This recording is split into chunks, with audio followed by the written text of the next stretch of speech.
This is Back Talk by Successful Black Parenting Magazine, the most listened to podcast for parents by parents.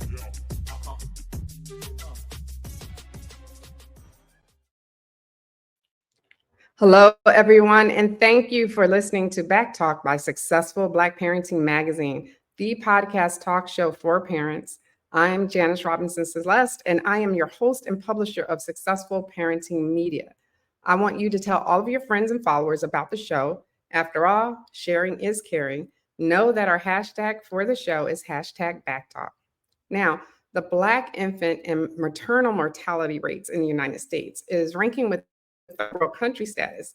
Black babies are 4 times more likely to die at birth than white babies, and Black women die in childbirth almost 3 times as much as white women. My guest today is Mariah Oates, and I want to welcome you to the show, Mariah. Hi, thank you for having me. Now, she is the Director of Communications and Development for Mamatoto Village, where they have maintained a 0 maternal mortality rate, which is fantastic. So, the first thing I want to do, though, is to tell us a little bit more about Mamatoto Village and its core mission. Yeah, so Mamatoto Village, we are a Black maternal health nonprofit providing perinatal, postpartum services, lactation services, home visiting services to Black moms in the district and in PG County, Maryland.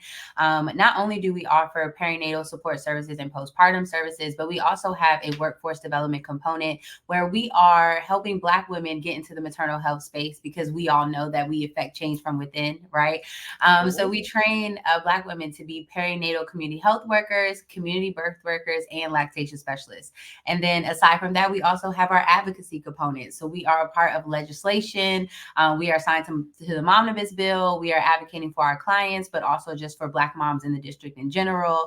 And then we also, lastly, have our storytelling component where we really amplify Black voices in stories, and we keep it very raw, very real, and have the conversations that we're having at home, but we are now publicizing them. So that is Mamatoto Village. Wow, that's a powerhouse right there. We're going to be talking about some of the advocacy and the voices a little bit later on. So I'm glad that you described it. And where is this located? Where can we find Mamatoto Village? Yeah, so we're right in the district east of the river. So we are in Ward 7 off Sheriff Road. I'm proud to say that we are the only Black maternal health center east of the river. And that is important for people who are not local to DC to know because east of the river, we don't have any hospitals on this side of town. So if you want to get care, you have to take the train, take the bus, drive kind of far to get those services. So you can come here and kind of get some of that and alleviate some of that travel. So I'm proud of us for being right here in the heart in the community. I'm proud of you too for all of your accomplishments. So speaking of accomplishments, this year marks over a decade of service, correct? Yes. All right. Can you share some of your successes and highlights or maybe even key learnings from the journey? Yeah, so Mamatoto Village really started from our co-founders, Ozan Adari and Cassetta Pringle. They were both doulas and they went through the doula training. And what they realized is that the doula training is missing a component that is culturally rooted. The doula training didn't really have anything that served certain people in certain areas and had social determinants of health. And they really wanted to kind of fill that gap. And that's kind of how Mamatoto Village was born. In Mamatoto Village, in Swahili, the Mamatoto means the connection between mom and baby. So we are very culturally rooted. And over the last 10 years, I mean, we've done a lot. We've served over 3,000 moms. We have a 0 mortality rate, I'm so happy to say.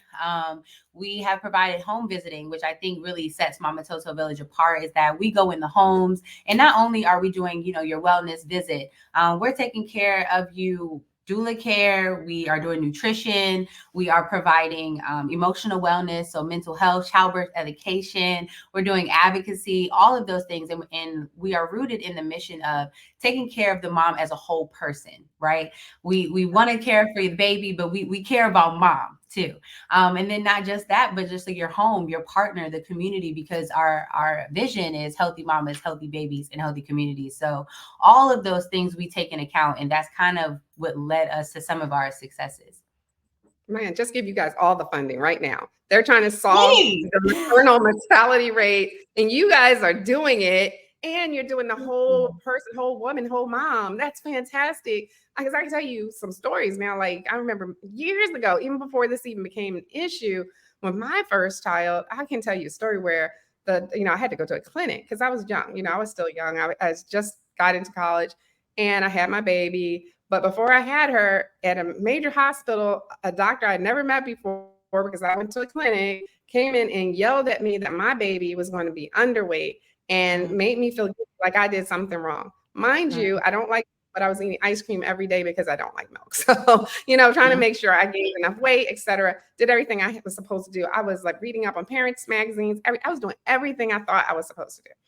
And lo and behold, I was carrying her more to my back. So she came out 7 pounds, 11 ounces after I got yelled at while I'm in labor on the table by a strange doctor I've never seen before in my life. And he came back and I want to say like abruptly apologized because he came in huffing like, oh, I made a mistake. I'm sorry. And left, So when you have this kind of care that Mamatoto provides, where you feel like you're being nurtured almost as a mom, that's everything that's needed. We need to duplicate these centers everywhere. I think that's fantastic. So I'm going to get into a little bit about the Letters to Black Mamas campaign that's coming up, because we're going to be helping you guys out with that and putting out there. So if you're listening to the show today, we're going to make sure we print those. I'll put this video with those letters so you guys can kind of refresh if necessary. But the Letters to Black Mamas campaign, that's such a unique concept. What inspired this initiative and what impact do you hope it will have?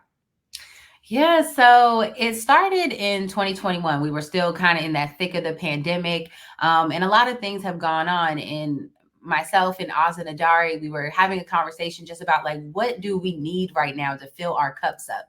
Because it was a lot of pouring out, if I'm being honest. And we sat and we thought like, how would it feel to receive a love letter from a mom who's going through something that I could be going through?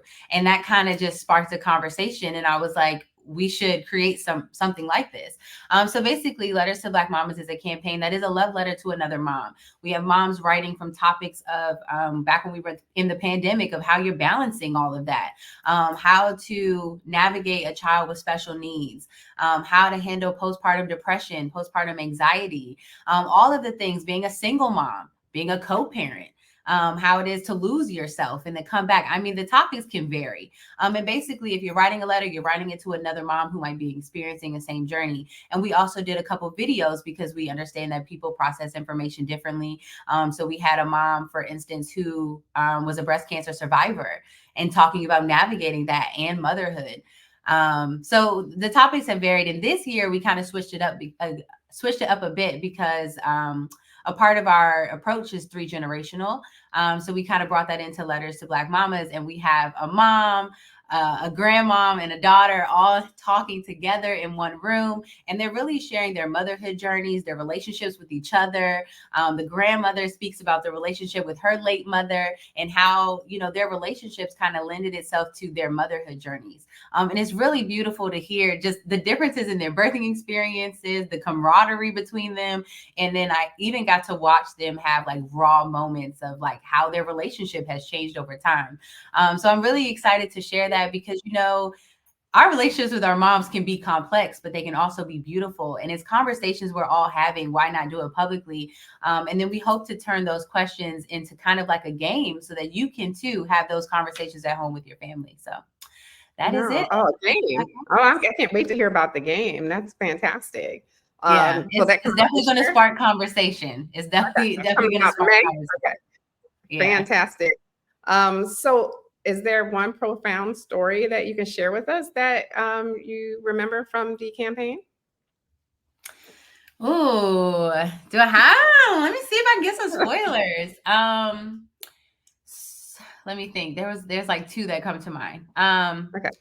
So the mom. So I'll start with saying like the daughter, the mom, and the grandma. So I'm going to refer to them in that way. And the mom shared a story of how for a while she didn't know if she could have children. And she was trying, and whatever circumstances have come, she mentioned how her mother offered to carry her child for her. And Wow. I was like, wow, that speaks volumes to a couple of things, right? That's their relationship, the vulnerability, the sacrifice that grandmother was willing to do for her child. And then eventually the mom was able to have children, multiple children. So it never had it to come to fruition, but she just talked about the relationship and the support that she felt from her mom from the beginning, and how she wanted to make sure that she supported her daughter in the same way. And I just thought that was so beautiful. It is absolutely beautiful. I mean, we kind of claim the babies anyway. They're our babies, but to carry one for your I know. daughter is amazing. That's fantastic sacrifice that she was willing to make. And, that's what we moms do, right? We sacrifice Of for our course. babies. I'm But no, like, that's it kind of just that's makes you, amazing. yeah, it just makes you kind of think about your own self and just like things that you're willing to do for others. And it's just such a selfless, beautiful act. So I was Really is. proud. I was like, wow. I'm like, Mom, would you carry my baby? I'm gonna have to call her. What the mom say? Mom was like, I don't know. No, Like, that's a lot no, of but changing in your body. Well, it if is, I could but go it to just, Mamatoto Village, I would do it. I wouldn't do it anywhere else. I know that's right. But I am so excited for everyone to kind of hear their journey. I think it was so beautiful, and there was a lot of layers to it. So I'm excited. We're gonna launch it on Mother's Day. So letterstoblackmamas.com. Please tune in. Okay. I understand you tackled some tough issues in the campaign, like postpartum depression. I suffered that with one of my kids. So can you talk about Mm. that? Yeah, I mean, in this campaign, from just this previous one and then years prior, a lot of moms actually talked about postpartum depression and the signs that come, because it varies, right? And then a lot of Mhm. people may not know about perinatal depression, which is depression when you're actually pregnant, because I actually had antepartum depression, so I can speak on that for myself. It's just like those feelings of like you are excited to be a mom, and it really doesn't have anything to do with the child, but it's all these other factors, and it kind of just like makes you sad and you get overwhelmed with that. And if you have antepartum depression, it also can lead to postpartum depression, so you are at a higher risk for that. So a lot of the times OBGYNs will keep you kind of like on watch for that. Mhm. A lot of moms just shared in like their sadness and not being able to communicate why, not being able to articulate and not wanting to be bothered. And sometimes it's, I don't really want to be around my child, right? And sometimes it's, I don't want to be around my partner. So it can be a lot of things. And I think one of the most common things I heard is just being able to support somebody else, like really being able to talk about it once they find that community, which is why Mamatoto is a beautiful thing. Is like we have like a sisterhood here. Like when you come in, a lot of clients talk about how staff, like we make you feel like you're at home here, and that you can talk about it. And then we also have emotional wellness therapists here, so that we openly talk about it, so that you can identify those signs too. So Okay. And for the people who might be listening live, you can always ask a question. You can make a comment under the YouTube video or our Facebook page. You can comment there. It's a bit delayed. So if you have questions, ask now, because a lot of times I see the questions after the show and they never popped up during the show because you did it too late. So if you want to ask a question, now is the time. Yeah, I see somebody from Philadelphia. That's not too far. Yeah. Not too far. That's my hometown, Philly, too. So Miss Shirley, I see there. Yes, I don't mean we've never met, but she follows our podcast and supports us, and we like her supporting us. So thank you, Miss Shirley. I'm just going to give you a shout out. And matter of fact, just because of that, we noticed you. I'm just going to put your good afternoon from Philadelphia up there because we appreciate you. All right. So speaking of postpartum depression, I'm so glad that they have that community. Because you need to know that this is normal. And a lot of people, you don't know. Like when I was going through it, I thought I was a horrible mom. I didn't bond with my baby right away. She's the only one I didn't bond with right away. And it made me feel horrible. I mean, absolutely horrible. She would cry, I would cry. It was just a bad moment. But, of course, eventually we did bond. It took like 9 months, though, literally 9 months to bond with my baby. And I thought something's wrong with me. So you have this community telling you that this is okay and this happens. And then you have the doctors that are able to keep eye on everything. So that is absolutely beautiful and needed. Very much needed. And I mean, If I can tell anyone anything, it's to talk about it. Communicate your feelings. Don't feel like you have to carry that burden alone, because you're not alone. There are so many women who experience a multitude of feelings, right? Because we're going through a lot of hormonal changes. And it's natural and it's okay. And we will get through it, and it will pass. So only thing I can say is please communicate, talk to your healthcare provider, talk to your community. You don't have to suffer in silence. Black women, we do not have to suffer in silence. Okay. I cannot express that enough. Please, please voice your opinions and advocate for yourself always. That is the best advice. That is really good advice. So make sure you listen to that. Now, mothering can be vastly different across communities and individual experiences. So, how does Mamatoto Village cater to such diverse needs? Yeah, I mean, well, first thing first, we meet you where you are, right? I mean, our home visiting program, I mean, literally, we are coming to you in your environment. And I think one thing that sets Mamatoto Village apart is we are the community we serve. We look like them, we talk like them, we live in their environments, we've been through similar things. So there is no judgment here at Mamatoto. And I think it just kind of depends on what your needs are. We have multiple staff members that kind of adapt to what those needs are. So it really just depends. But I think the first thing is we get to know the person, right? Before we're even providing care, we're talking to you, we're learning about you, understanding what your needs are so that we can make sure that we give you tailored care. And I think that's kind of how we do that. You know what? I think that might answer my next question a bit, because I want to know now, how do you achieve a zero maternal mortality rate when the rest of the country is not? That's a monumental success all by itself, especially considering everything that's going on in our country with maternal health outcomes. What strategies or practices has Mama Toto Village implemented to reach this achievement? Yeah, I mean, I think it's layered. It's a part of our program staff. I think it's going into, again, our home visiting, our wellness care, our emotional wellness, our advocacy. And a lot of our clients are having housing insecurity and food insecurity, and we tackle that head on because housing is a part of our advocacy and justice components. And just, so everyone knows, like, DC has a real housing issue. And people don't often think that housing can be attached to maternal health, but it absolutely can. And it's also about your environment, right? We are giving you that perinatal and that postpartum support, but we're also giving you your environmental care and support as well. So if you are having housing issues, we are advocating for that, making sure that you have a good environment. If you are not eating, is it nutrition? We're making sure that you're coming to our Blossoming Bellies class. We have nutrition classes where we teach moms how to create nutritious meals for themselves and their babies. We're doing Well Mama classes, which is yoga. We're teaching you other ways to get that baby out and to stretch and move your body, because fitness and exercise is important, movement, right? Then we also have that emotional wellness. We're taking care of your mental health needs, right? Making sure that you can communicate and get the help that you need. And we're also in the advocacy streets with you. So we are advocating at WIG. We're talking to Medicaid. We are being your voice box as well. So I think it's kind of layered, and it goes back into our approach of just, we're not just checking in on that 20-minute appointment. Our appointments could be an hour, right? We're in your home. So I think that really, really aids itself into our statistics, because we're doing more than just what you may get at your OBGYN. That is necessary, because I mean, dealing with Medicaid is very stressful, and that's what you don't need when you're carrying your baby. It's a lot of stress. So the fact that you guys take those stressors off of the mom is pretty amazing, and I appreciate it myself as a mom who doesn't like to deal with stuff like that. So, even if I'm not pregnant. And I appreciate that, because a lot of our clients are Medicaid eligible. So we have real relationships with MCOs. And I think that also helps to be able to be that connecting piece for some of our moms too. So it's layered. We do a lot, but it's necessary. And it's a practice that should be adapted nationally, because although we are local and we're focused on the district and PG County, like, it's a national issue, and it's a model that can be modeled nationally to help everyone else.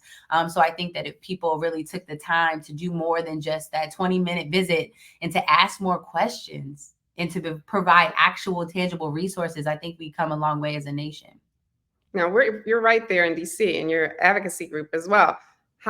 What inroads have you made with different politicians, maybe even the White House, to bring this to the forefront, and to also just advocate for more centers like this?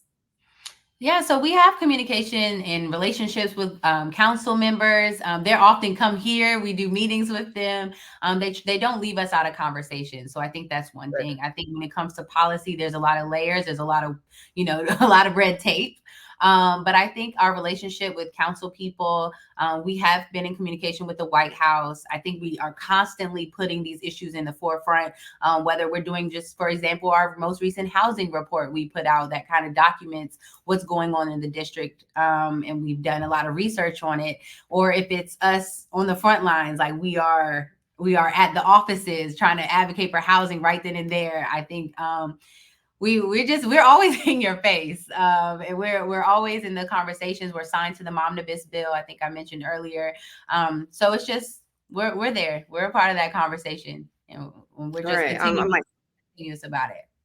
no, that's great. That's fantastic. And I'm happy to hear that. And if Kamala is listening, hey, you need to pull them into more conversations because we need this all over the country. We need it on the West Coast, East Coast, South, North. We need this everywhere, Midwest, so that moms can have their babies without that added concern of this statistic that's like just a 800-pound gorilla in a room like that. You think about that. My daughters, I have adult daughters, they got pregnant, and that's the first thing I thought about. Like, oh my God, am I going to have to worry about this? Am I going to have to worry about someone not being in the room to advocate for them because they live far away? So And that's I didn't know unfortunate, what to right? say. Like, and that That's what. feeling, that's Yeah. unfortunate, right? Like that you even have to feel that. Because I do want to say this, right? Like, yes, the statistics are there. Yes, we need to continue to talk about it, but we don't need to scare people away from childbirth Right. either, right? Because Right. birthing experiences are beautiful and they should It be is. joyful. And there's a handful of communities who don't even have to worry about it. Right. And I think that if Right. you are educated and your partner is educated and you take the steps that you can take, I think that you will have a beautiful birthing experience. And I don't want people to get hung up on the statistics and the pain points. Like, yes, they're there. Yes, we need to talk about it because, yes, change has to happen. But we also have to focus on the joy and understand that there are solutions to the problem. And I don't want anybody to get scared, but it is a I love it. conversation. There's a lot of joy as well. No, I love that. Keep it positive because yes, we want it to be a joyful experience. So I just wanted to mention that because I know that it was in the back of my head. I'm a little worried because I deal in this industry. So I'm like, okay, make sure Mm-hmm. they do this, make sure they do that. And I'm an advocate from far away. So I totally Yeah. get that. Honestly, I totally do. And that's what it should be. And it was absolutely joyful. And I have beautiful grandchildren to prove it. But let me ask you, as a mom coming Mm-hmm. into your center, I'm going to ask you to walk me through a few steps. So I come in for the first time, I find out I'm pregnant. What would your organization do for me at that point? So you would go through an intake process, and you would deal with kind of like that admin side, our enrollment process. And then you would get a care team. So you would get a perinatal community health worker, you would get a care specialist, you would get an emotional wellness specialist, you'll get our health and wellness team, you'll get a lactation specialist. And then everyone would kind of work together to start scheduling your visits. We would start working with home visiting, so making sure that we're able to come into your homes. Again, you'll get that health and wellness, so that's like the nutrition, blossoming bellies class, and all of that, making sure that you're eating, your water intake, different ways to do it, because not everyone's a water drinker, for example. Figuring out how you can do that. We also have emotional wellness again, so you'll get your therapist, you'll have your mental wellness checks, you'll meet with your community health worker, and this part is specific because it's tailored to that person's needs. So because we can get into advocacy things, we can check your environment, make sure everything is safe. We have some DV clients. We have, people with different circumstances. So it kind of just depends. But yeah, you come get your care team, get your visit scheduled. You can come into the office. And I wish I could show you our I wish office. you could see it because I know it's going to be beautiful. A lot of people explain it and describe it as warm and welcoming and homey and just kind of like a very safe space. Again, like I mentioned, we all kind of look and talk and seem like each other. So it's a place where you can let your hair down. And yeah, so that's kind of what you get. And then we also have like our classes. We also offer public childbirth education classes. We also have a free lactation support group. It's called the Milk Bar. If you are local, it's a free event. If you are a new mom with a baby less than 2 weeks, then we can do it virtual with you, so that you can still get a one-on-one with a lactation specialist. And then we also have like your happiest baby, which is great for partners. So we offer a lot of like public and client specific events as well. Okay. So now I'm ready to have my baby, ready to pop, and I'm in DC, middle of an ice storm. I got to make my way over to the center, right? Or so you're not going to come to my home, right? So we're actually not a birth center. Okay. So now what happens? Yeah, so you'll get a community birth worker if that's what you choose to do. And then a lot of people, if they're having a home birth, then we would have our community birth worker, who is another term for a doula, just with a little bit more training and community centered. So your CBW would come in and give you that labor support. If you have a midwife, the midwife will be there to provide labor support. So that's your home birth experience. A lot of our clients give birth in the hospital. So we will make sure that you have transportation to the hospital or to get you there, and we're by your bedside. So you'll have your community birth worker there with you, or you'd have your midwife with you. But it's essentially kind of the same, right? Like as any other birthing experience, you just have a doula with you, or you have your midwife with you. Well, I would feel better that way too. So that way, you have an advocate right there with you. Absolutely. Now, do you also work with water births, being that it's at home? That's a really good question. I don't think we've done water births, and it's not that we can't do it. Okay. I just don't think that's like we're not providing the water experience. Like right now. I've had that experience with my oldest daughter, so I was like, it was beautiful, and the warm water was relaxing. So I was just wondering, that's like another component that is just like almost being at a spa, but you're having a baby. Okay. Yeah, absolutely. I mean, we put our moms in the tub, we put our moms in the shower, we do all the labor tactics and things, the massages, all of that, during that labor experience. But a water birth, I would have to talk to our programs team. That's a good question. Yeah, that might be a good one. Now, given the success of Mamatoto Village and ensuring safe maternal health outcomes, what advice would you give to other organizations or communities striving to improve maternal health among Black women? Start talking to your clients, start asking questions, start being more attentive to their needs, and really thinking about their social determinants and their environment again, and what can be contributing to some of the things that they're bringing up. I think the solution is right there. A lot of the times the client, the patient, they're speaking to you and telling you how they feel. I think it's up to a lot of people to actually start listening. And then again, taking that approach of treating people like a whole person. So making sure that checking out all of the elements that could be contributing to whatever they're bringing forward. But it definitely just starts with listening and taking action appropriately. I agree. I think that's what we need to do. Listen, considering all the stories I heard from everyone, from even Serena Williams, just listen to the mothers about their bodies. We know our bodies better than anyone. If we're telling you something doesn't feel right, maybe you need to come right away and look into it and not wait or tell us, we're not a priority, that which happened in one case that I know of. So I agree with that. Listening is so important. But looking forward, how can our listeners support the Letters to Black Mamas campaign and Mamatoto Village's ongoing efforts? Yeah. So if you are interested in our Mother's Day campaign, it is letterstoblackmamas.com. You can share on social. We'll be posting all of our social media handles are Mamatoto Village. You can visit and support our capital campaign. We are actually right in the thick of it, trying to finish up our phase 1. We're trying to raise $550,000 to pay off our construction loan for our building right here, because we have future plans to expand to a second level. And in order to do that, we have to kind of close out this chapter. So if you are interested in supporting our capital campaign, that website is themovementisforever.com. And then otherwise, you can visit mamatotovillage.org for all the things. You can view all of our campaigns. You can learn more about our mission. You can learn more about our home visiting program right there on our website.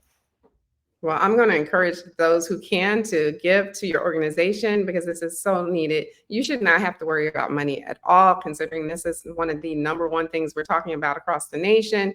You should be definitely well funded. If you have the means and you're listening, please look them up and give. It's also a tax write-off, correct? Okay.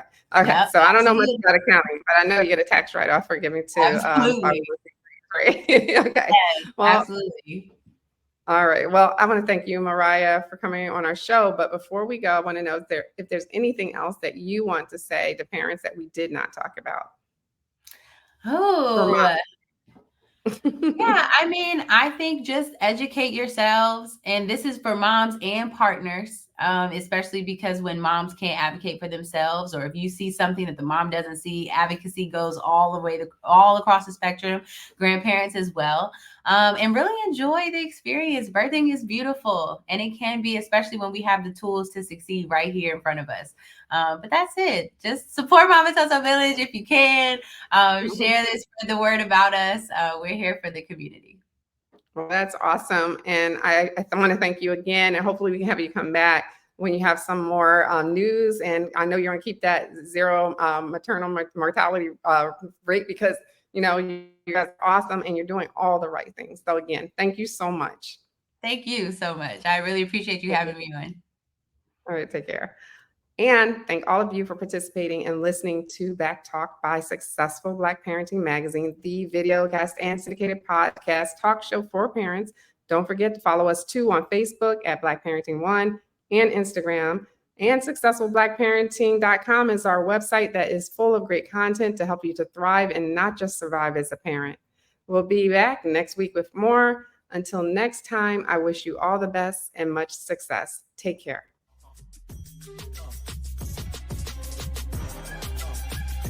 Thanks for tuning in to Back Talk by Successful Black Parenting Magazine. We'll see you soon.